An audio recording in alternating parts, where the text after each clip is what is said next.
तो जय हिंद मेरे प्यारे बच्चों, नमस्कार। स्वागत करते हैं आप सभी को इस YouTube चैनल बिहारी टॉपर्स कुंजी पे। तो साथियों, आज के क्लास में आप सभी के लिए क्लास 12th इंटर परीक्षा जो 2026 में देने वाले हैं उनके लिए जो है ना हम लोग फिजिक्स के ऐसे इंपॉर्टेंट वायरल ऑब्जेक्टिव लेकर के आए हैं जो सीधे सीधे जो है ना आपको परीक्षा में देखने को मिलेगा और पूछा जाएगा। ठीक है, क्योंकि ये बिहार बोर्ड जो मॉडल पेपर ऑफिशियल जारी किया है क्लास 12th फिजिक्स का, उसी का जो है ना हम लोग अभी सोल्यूशन करने वाले हैं, जो कि सेट कोड आप देख सकते हैं, मिला भी सकते हैं। एकदम सटीक जो है ना आंसर की आपको इसमें बताया जाएगा। सब्जेक्टिव ऑब्जेक्टिव जो भी होता है पूरा क्लियर बताया जाएगा, क्योंकि अगर इस पूरे मॉडल पेपर को, जो न्यू मॉडल पेपर जो निकला है, अगर इसको सोल्यूशन कर लेते हैं तो हम आपको वादा करते हैं कि आपका जो है ना 25 से 30 नंबर जो है ना आपको यहाँ से सिर्फ इस क्लास के माध्यम से आपको मिलने वाला है।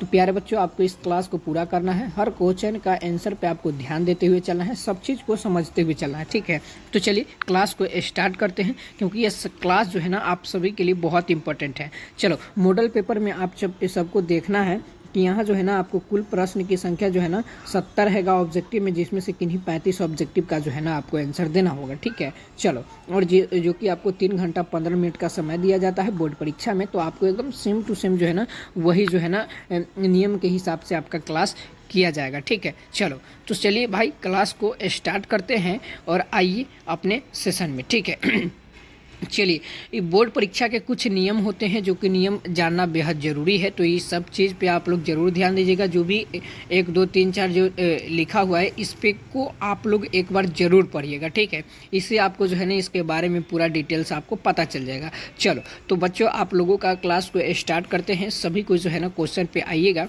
क्योंकि सवाल तो इम्पोर्टेंट है ही, बट ये जानना भी बेहद ज़रूरी था। चलो, क्वेश्चन पे हम लोग बढ़ते हैं। क्वेश्चन बहुत इंपॉर्टेंट है, ज़रा ध्यान से देखिएगा, जानना तो यार ज़रूरी है।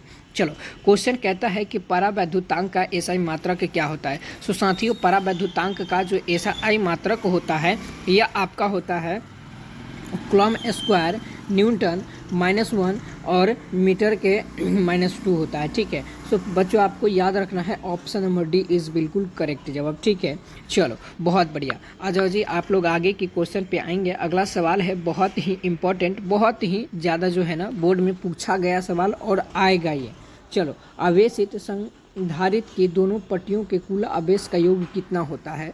तो इनका जो कुल आवेश जो होता है ना बच्चों, आपको याद रखना है, क्योंकि ये बहुत इंपॉर्टेंट होता है। जैसे हम आपको बता दें कि यहाँ पे एक उदाहरण के माध्यम से बता रहे हैं, आप समझिएगा। जैसे मान लो कि यहाँ पे एक जो है ना आवेशित है और यहाँ पे भी एक आवेशित है, ये प्लस है और ये माइनस है। जब दोनों को भाई साहब जी मिलाएंगे तो क्या हो जाएगा, शून्य होगा। ऑप्शन क्या होगा, ए इज बिल्कुल करेक्ट जवाब। चलो, बहुत बढ़िया। आ जाओ, अगला है कि धारावाही चालक के अंदर इलेक्ट्रॉन की गति होती है। प्यारे बच्चों, आपको बताना है कि धारावाही चालक के अंदर इलेक्ट्रॉन की जो गति होती है, ठीक है, ये कैसी होती है। तो इलेक्ट्रॉन की जो गति होती है ना, अपवाही होती है भाई, आपको याद रखना है। चलो, बहुत बढ़िया। अगला सवाल पे आप सभी विद्यार्थी को लेकर के आते हैं, जरा आप लोग ध्यान से यहाँ पे देखिएगा, ये भी सवाल इम्पोर्टेंट है मेरे भाई। चलो, सवाल कहता है कि वायु में स्थित इकाई धन आवेश को घेरने वाली सतह से निकलने वाली संपूर्ण विद्युत फ्लक्स का मान जो होता है ना, क्या होता है। तो जो विद्युत फ्लक्स का मान होता है जो वायु से निकलते हैं, किसमें, धन आवेशित घेरे में से, तो उसको जो हम लोग कहते हैं ना मेरे भाई, ऑप्शन नंबर बी कहते हैं, आपको याद रखना है। ठीक है, चलो, बहुत बढ़िया। जैसे अगर देखा जाए कि यहाँ पे एक पट्टी है, ठीक है, बात को समझिएगा। ठीक है, और इस पे क्या है, इस पे सब पर प्लस आवेश है, सब पे प्लस आवेश है, यानी कि यही एक मतलब समझाने का हम आपको तरीका बता रहे हैं। चलो, अगला है कि बिंदु आवेश से r दूरी पर विद्युत विभव का मान जो होता है वो कैसा होता है। बिंदु आवेश से r दूरी पर विद्युत विभव का मान जो होता है ना बच्चों, आपको याद रखना है r के व्युत्क्रमानुपाती होता है। ठीक है, चलो सर, बहुत बढ़िया। चलो चलो जी, आगे चलो, अगला क्वेश्चन को देख लो। क्वेश्चन है कि 64 समरूप बूंदें जिनमें प्रत्येक की धारिता 5 माइक्रोफैराड है मिलकर एक बड़ी बूंद बनाती है, तो बड़े बूंद की धारिता जो होती है ना बच्चों, क्या होती है। चलो, तो इसका जो धारिता होती है आपको याद रखना है 20 माइक्रोफैराड होता है। ठीक है, चलो, अगला सवाल को आप देखेंगे। अगला सवाल कहता है, जरा ध्यान से देखेंगे कि विद्युत क्षेत्र रेखाओं से जानकारी प्राप्त होती है। तो विद्युत क्षेत्र रेखाओं से जो जानकारी प्राप्त होती है, अरे यार, जो जानकारी प्राप्त होती है वो किस दिशा में प्राप्त होती है, कैसे प्राप्त होती है। सो बच्चों आपको याद रखना है, इनमें से सभी होगा क्षेत्र की शक्ति होता है, दिशा होता है, आवेश की प्रकृति होता है, यानी कि भैया इनमें से सभी आपका हो जाएगा। चलो, और जो भी बच्चों इस चैनल पे न्यू है, चैनल को सब्सक्राइब करके ऑल पे क्लिक कर लीजिए, क्योंकि ये सवाल आप सभी विद्यार्थी के लिए बहुत ज़्यादा इंपॉर्टेंट है, ठीक है। और वीडियो को लाइक करके शेयर भी जरूर करेंगे, क्योंकि ये सवाल आप सभी के लिए है। चलो भाई, अगला सवाल है कि धातु के आवेशित गोले के पृष्ठ से गोले के केंद्र की ओर जाने पर वैद्युत क्षेत्र कैसा होता है। तो गोले की केंद्र की ओर जब जाता है तब उसका जो क्षेत्र होता है ना भाई, ये होता है ऑप्शन नंबर डी के जैसा, ठीक है। चलो, अगला सवाल को आप देखेंगे कि विभव मापी से मुख्यतः मापी जाती है। विभव मापी से जो मुख्यतः जो नापी जाती है, क्या नापी जाती है, धारा, प्रतिरोध, विभवांतर या इनमें से सभी। तो ये नापा जाता है भाई साहब जी विभवांतर, क्योंकि आप इसे याद रखिएगा। चलो, अगला सवाल पे आप लोग आइएगा। अगला है कि अगर दो आवेश के बीच की दूरी बढ़ाई जाती है तो उनकी वैद्युत स्थैतिज ऊर्जा जो होता है ना, वो क्या होता है। तो उनके वैद्युत स्थैतिज ऊर्जा जो होता है ना, घट भी सकता है और बढ़ भी सकता है, ठीक है। आप इसे भी याद रखिएगा, ये सवाल इम्पॉर्टेंट है। आप लोग ये सवाल को मजाक में मत लीजिएगा, नहीं तो यही सब जो है ना आप लोगों का भाई साहब जी मेकअप उतार देगा एग्जाम में जा करके। आप लोग इसे ध्यान में रखेंगे, ठीक है। चलो, अगला है कि एक तार का प्रतिरोध R है, तो इसे खींचकर व्यास आधा कर दिया जाए तो तार का प्रतिरोध जो होगा वो कैसा होगा। तो यानी कि एक तार का प्रतिरोध R है, इसे खींचकर व्यास आधा कर दिया जाए तब इसका जो है ना तार का जो प्रतिरोध होता है भाई साहब जी क्या होता है। चलो बच्चों, आप सभी को फटाफट से बताएंगे, तो यह आपका ऑप्शन नंबर जो होगा ना डी हो जाएगा 11 नंबर सवाल का, ठीक है। चलो, बहुत बढ़िया। अगला सवाल को आप देखेंगे। अगला है कि चालक पदार्थ से बने संयमित आवेशित पतली चादर की सतह के निकट स्थित किसी बिंदु पर विद्युतीय क्षेत्र का मान जो होता है ना भैया क्या होता है। चलो जी, आइए आप लोग यहाँ पे ध्यान दीजिए। तो यह आपका होता है सिग्मा बटे 2 एप्सिलॉन नॉट, ठीक है। चलो, आओ भाई आगे की सवाल पे आप लोग। अगला सवाल कहता है, यहाँ पे आप लोग देखेंगे बहुत ही इम्पोर्टेंट है कि कुलम 1 बराबर 2 माइक्रोफराड और कुलम 2 बराबर 4 माइक्रोफराड के दोनों संधारित्रों की श्रेणी क्रम में जोड़ा जाता है और उनके सिरों के बीच 1200 वोल्ट का विभवांतर आरोपित किया जाता है। तो 2 माइक्रोफराड वाले संधारित्र के सिरे के बीच का विभवांतर जो हो जाएगा वो कितना हो जाएगा। सो बच्चों आपको बताना है, ठीक है। चलो, तो ये जो आपका जो हो जाएगा ना 13 नंबर सवाल भाई ऑप्शन नंबर सी हो जाएगा, ठीक है। आप सभी को इसे याद रखना है। चलो सर, आप सभी कोई आगे आओगे। चलो, आ जाओ जी, आगे आ जाओ। अगला सवाल को आप लोग देखोगे। अगला सवाल बहुत ही ज़्यादा इम्पोर्टेंट है बच्चों, आप लोग याद रखिएगा कि प्रभावी धारिता 5 माइक्रोफैराड को प्राप्त करने के लिए सिर्फ 2 माइक्रोफैराड के कम से कम कितने संधारित्र की आवश्यकता होगी। तो ये कितने संधारित्र की आवश्यकता होती है जी, तो ये होता है मेरे भाई 4 की, ठीक है। ऑप्शन नंबर ए इज बिल्कुल राइट जवाब। चलो, अगला सवाल है बहुत ही ज़्यादा इम्पोर्टेंट 15 नंबर सवाल की यदि 100 वोल्ट तक आवेशित पर एक संधारित्र की संचित ऊर्जा 1 जूल हो तो संधारित्र की धारिता जो होगी वो कैसी होगी। तो इस संधारित्र की जो धारिता होती है ना भाई, ऑप्शन नंबर बी आपका हो जाएगा, आप इसे याद रखिएगा। चलिए, अगला सवाल को आप देखेंगे। अगला है कि एक तार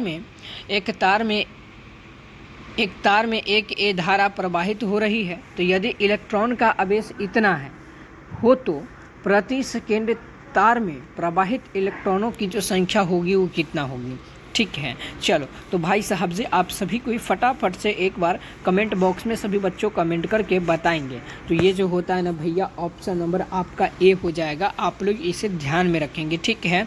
चलो, बहुत बढ़िया। चलो, अगला सवाल को आप लोग देखोगे। अगला सवाल है, यहाँ पे आप सभी को ध्यान देंगे, बहुत ही ज़्यादा जो है ना मेरे भाई साहब जी दिमाग लगाने वाला सवाल है कि 1/2 एप्सिलॉन नॉट ए स्क्वायर के विमीय सूत्र के समतुल्य बीमा की जो राशि होता है ना भैया क्या होता है। चलो, बहुत बढ़िया, ये आपका होता है ऑप्शन नंबर ए, आप सभी बच्चों इसे याद रखिएगा।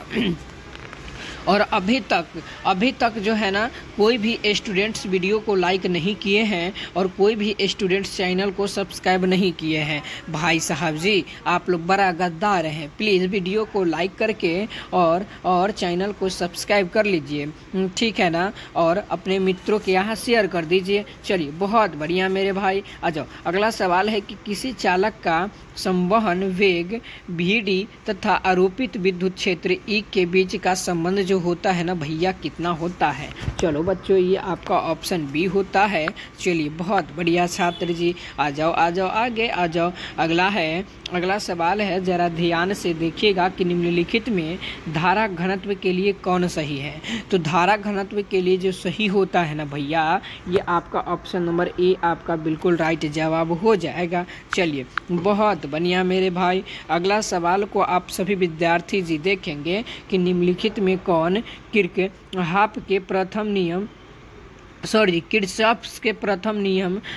में संरक्षित रहता है। तो किर्चॉफ के जो प्रथम नियम में जो संरक्षित रहता है, यह जो आवेश जो होता है ना, आवेश यही रहता है। आप लोग ऊर्जा को मत समझिएगा, बल को मत समझिएगा, विभव को मत समझिएगा, ठीक है ना।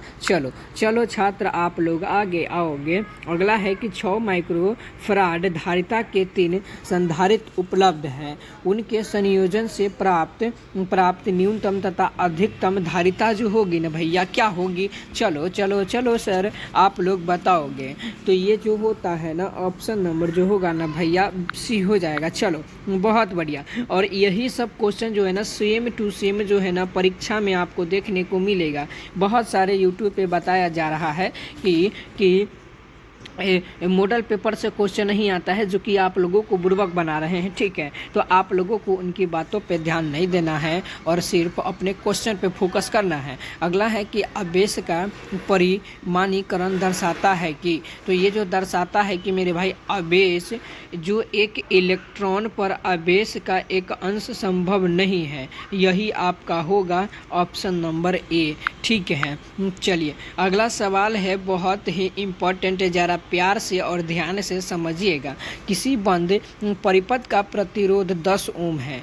इस परिपथ से t समय सेकेंड के में चुंबकीय फ्लक्स इतना से परिवर्तित होता है। तो t सेकेंड पर परिपथ में प्रवाहित धारा एम्पियर में होगी। तो इसका जो एम्पियर में जो मान होगा ना बच्चों, आपको याद रखना है, ऑप्शन नंबर बी आपका हो जाएगा, ठीक है ना। चलो, बहुत बढ़िया मेरे प्यारे छात्र, आप लोग तो बवाल कर रहे हो। अगला है कि विद्युतीय परिपथ के किसी बिंदु पर सभी धाराओं के बीजगणितीय योग होता है। तो इसका बीजगणितीय योग जो होता है ना भैया, बिल्कुल शून्य होता है। चलो, बहुत बढ़िया मेरे चाचा, आप सभी को इस कमाल कर रहे हो। चलो, बहुत बढ़िया। सभी को लास्ट में बताना है कि आपका कितना सही हुआ था और आप कौन से ज़िले से इस क्लास को देख रहे थे। चलिए, अगला है कि आवेश ए एवं बी एक दूसरे को आकर्षित करते हैं तथा बी और सी भी एक दूसरे को आकर्षित करते हैं, तब ए और सी में क्या संबंध रहता है? तब ए और सी में जो संबंध रहता है, प्रतिकर्षित होंगे। ये दोनों जो होंगे ना, प्रतिकर्षित होंगे, क्योंकि आकर्षित तो होंगे नहीं। ए और बी दोनों आपस में मिल रहा है, बी और सी आपस में मिल रहा है, और एकरा में ए के साथ सी को ब्याह करा दिया जाए तो ये का होते हो? प्रकर्षित न करा जाएगा, आकर्षित तो नहीं हो रहा है। ये दोनों को ज़बरदस्ती मिलाया जा रहा है, ठीक है। चलिए, अगला है कि किसी प्रत्यावर्ती परिपथ में एक I बराबर इतना कॉस्ट वेट एम्पियर तथा विभव बराबर इतना वोल्ट है, तो परिपथ में शक्ति हानि है। परिपथ में जो शक्ति जो हानि होता है ना भाई, आपको बताना है कि कितना होगा। तो ये आपका जो होगा ना, शून्य होता है। आपको इसे ध्यान में रखना होगा। चलो चाचा, आप सभी कोई आगे चलो। अगला है कि एक प्रत्यावर्ती धारा इतना साइन 100 इतना है में धारा के मूल्य माध्यम वर्ग जो होता है ना, इसका मान कितना होता है? तो इसका मान जो होता है ना बच्चों, आपको इसे याद रखना है, या आपका ऑप्शन नंबर बी हो जाएगा, ठीक है। चलिए, अगला सवाल को आप देखेंगे, बहुत ही इम्पॉर्टेंट है कि दो आवेश Q को मिलाने वाली रेखा के बीच एक आवेश Q रखा जाए तो आवेशों के इस व्यवस्था में समतुल्य के लिए Q का मान जो होगा वो क्या होगा। तो Q का मान जो होगा ना बच्चों, यह ऑप्शन नंबर बी होगा। ठीक है, चलिए अगला है कि विद्युतीय द्विध्रुव आघूर्ण वेक्टर P एवं विद्युतीय आघूर्ण तीव्रता वेक्टर E के बीच कोण का जो मान होगा वो कितना होगा कि द्विध्रुव स्थित सामान्यावस्था स्थिति में रहे। तो ये जो रहता है ना, ये कितना होता है, तब ये रहता है। तो चलिए हम लोग देखते हैं। तो ये जो रहता है ना पाई रहता है। ठीक है, चलिए और इसी जगह पे पूछे भैया कि पाई के मान कितना हो तो 22/7 हो सर जी, ये तो हम सब कोई जानबे करी थी। चलिए बहुत बढ़िया। अब अगला सवाल के देखो तो तू सब बहुत इंपॉर्टेंट सवाल है कि किसी विद्युत चुंबक के विकर्ण की ऊर्जा 13.2 केव है। यह विकर्ण किस क्षेत्र से संबंधित है। तो चलिए यह विकर्ण जो संबंधित है ना, यह एक्स किरण से संबंधित है, आपको इसे याद रखना है। चलिए अगला है कि प्रणालिका में चुंबकीय ऊर्जा घनत्व का सूत्र जो होता है वो क्या होता है। तो उसका सूत्र जो होता है ना भैया, ऑप्शन नंबर ए होता है, आपको इसे याद रखना है। चलो बहुत बढ़िया। आइए अगला सवाल को आप देखेंगे कि निम्नलिखित में से किस वैद्युत चुंबक के विकर्ण का तरंगदैर्घ्य न्यूनतम है। तो इनका तरंगदैर्घ्य जो न्यूनतम होता है ना, गामा किरणें का होता है, आपको इसे याद रखना है। चलिए अगला सवाल को आप सभी विद्यार्थी जी देखेंगे कि R-C परिपथ की प्रति बाधा होती है। तो इनका जो प्रतिबाधा जो होती है ना बच्चों, आपको याद रखना है, ये ऑप्शन नंबर बी होती हैं। ठीक है ना, चलो बहुत बढ़िया। अगला सवाल को आप सभी विद्यार्थी को देखना होगा बच्चों, आप सभी के लिए इम्पॉर्टेंट है कि निम्नलिखित में एक आदर्श LC सर्किट में दोलन की कोणीय आवृत्ति के लिए कौन सही है। तो कोणीय आवृत्ति के लिए जो बच्चों सही होता है ना, ऑप्शन नंबर बी, आपको इसे याद रखना है। चलिए अगला सवाल को आप सभी को देखेंगे कि श्रीलंका LCR सर्किट्स में विद्युत अनुनाद के लिए कौन सही है। तो ये जो सही है ना भैया, आप सभी को इसे याद रखो ना, क्योंकि ये सवाल खचार देगा तो फिर आप क्या करिएगा, मेकअप थोड़ी ना काम आएगा। ठीक है, हेयर स्टाइल थोड़ी ना काम आएगा, हिप्पी थोड़ी ना काम आएगा, आपको तक काम आएगा XL = XC। ठीक है, सो बच्चों आप सभी को यही आपको ध्यान में रखना था। चलो आइए अब हम लोग आगे आते हैं, आ जाओ। तो आज के क्लास में मेरे बच्चों आप लोगों का पार्ट 1 में जो है ना, अरे यार चलिए आज के जो है ना क्लास में हम लोग पार्ट वन में जो है ना बच्चों क्या किए जी कि पूरे 35 ऑब्जेक्टिव को जो है ना हम लोग क्लियर किए। सो बच्चों आप लोगों के क्लास में पार्ट 1 में 35 ऑब्जेक्टिव और फिर हम लोग पार्ट 2 लेकर के आएंगे। तो बच्चों आपको बताना है कि इस पार्ट 1 में आप 35 में कितना सही किए थे और कितना गलत हुआ था, और कौन कौन से ज़िले से इस क्लास को देख रहे थे। और जिनको बोर्ड परीक्षा में एकदम फंसने वाला क्वेश्चन चाहिए कि एकदम हूबहू वही क्वेश्चन आए, तो भाई साहब जी आपको हमारे इस दिए गए व्हाट्सअप पे मैसेज कीजिएगा। और हाँ, मैसेज वही बच्चे करेंगे जो भाई साहब जी खरीद सकते हैं। ठीक है, क्योंकि यह पेड नोट्स है, आपको पहले ही बता दिया जा रहा है।